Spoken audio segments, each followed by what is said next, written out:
Reporter breaking. LDF സർക്കാരിലെ മന്ത്രിമാരുടെ സ്റ്റാഫുകൾക്ക് ശമ്പളം മുടങ്ങിയെന്ന പരാതി. ശമ്പളം കിട്ടാതിരിക്കുന്നത് 500-ലധികം വരുന്ന പേഴ്സണൽ സ്റ്റാഫ് അംഗങ്ങൾക്കാണ്. മുൻ മുഖ്യമന്ത്രിയുടെ അടക്കമുള്ള മന്ത്രിമാരുടെ സ്റ്റാഫുകൾക്കാണ് ശമ്പളം മുടങ്ങിയത്. മെയ് മാസത്തെ ശമ്പളമാണ് ലഭിക്കാത്തത്. നോൺ ലയബിലിറ്റി സർട്ടിഫിക്കറ്റ് നൽകിയില്ല എന്നത് കാണിച്ചാണ് നടപടി. ഗോപാൽ ശിരാസാനിൽ വിവരങ്ങളുമായി ചേരുകയാണ്. ഗോപാൽ, എന്തുകൊണ്ടാണ് ഇത് തടഞ്ഞു വെക്കപ്പെട്ടത് അല്ലെങ്കിൽ കിട്ടാതെ പോയത് എന്നുള്ളതാണ് അധികൃതർ നൽകുന്ന വിശദീകരണം. അതിൽ ഈ നോൺ ലയബിലിറ്റി സർട്ടിഫിക്കറ്റ് ഹാജരാക്കുക എന്നുള്ളത് ഇത് പിടിച്ചുവെക്കാനുള്ളൊരു കാരണമാണോ?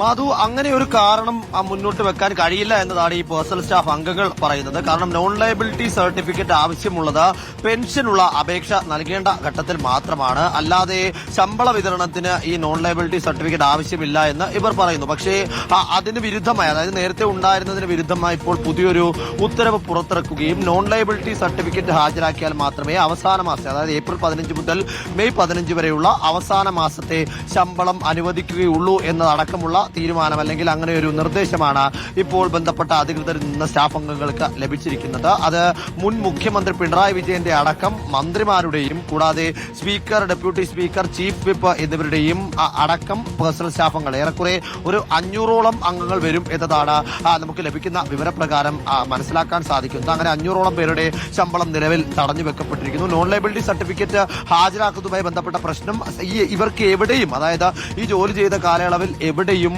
ബാധ്യതയില്ല എന്ന് തെളിയിക്കുന്ന സർട്ടിഫിക്കറ്റ് വിവിധ ഇടങ്ങളിൽ നിന്ന്, അതായത് നിയമസഭയ്ക്കിൽ നിന്നും സെക്രട്ടേറിയറ്റിൽ നിന്നും PWD ഗസ്റ്റ് ഹൌസുകൾ, റെസ്റ്റ് ഹൌസുകൾ, ഒഡെപെക് പോലെയുള്ള എല്ലാ സ്ഥാപനങ്ങളിൽ നിന്നും ഇവർ ഹാജരാക്കേണ്ടതായിട്ടുണ്ട്. അതല്പം കാലതാമസമുള്ള കാര്യമാണ് എന്നതാണ്, ഈ ശ്രമകരമായ കാര്യമാണ് എന്നുള്ളതാണ് ഈ ജീവനക്കാർ പറയുന്നത്. അത് പെൻഷൻ അപേക്ഷ നൽകുന്ന ഘട്ടത്തിൽ മാത്രമാണ് ഇതുവരെയും ആവശ്യപ്പെട്ടുകൊണ്ടിരുന്നത്. അതോടുകൂടി തന്നെ ശമ്പളം തടഞ്ഞു വെക്കപ്പെട്ടു. ശമ്പളം തടഞ്ഞു വെച്ചതോടെ പലരും വലിയ ബുദ്ധിമുട്ടിലാണ്. ഇത് എപ്പോൾ കിട്ടും എന്ന കാര്യത്തിൽ പോലും വ്യക്തതയില്ല. ഇപ്പോൾ ഓരോരുത്തരും, അതായത് പഴയ സ്റ്റാഫുകൾ ഓരോരുത്തരും ഓരോ സ്ഥാപനങ്ങളിൽ നിന്ന് നോൺ ലയബിലിറ്റി സർട്ടിഫിക്കറ്റ് വാങ്ങിയെടുക്കാനുള്ള ദൌത്യത്തിലാണ് അല്ലെങ്കിൽ അതിനുള്ള ശ്രമത്തിലാണ്.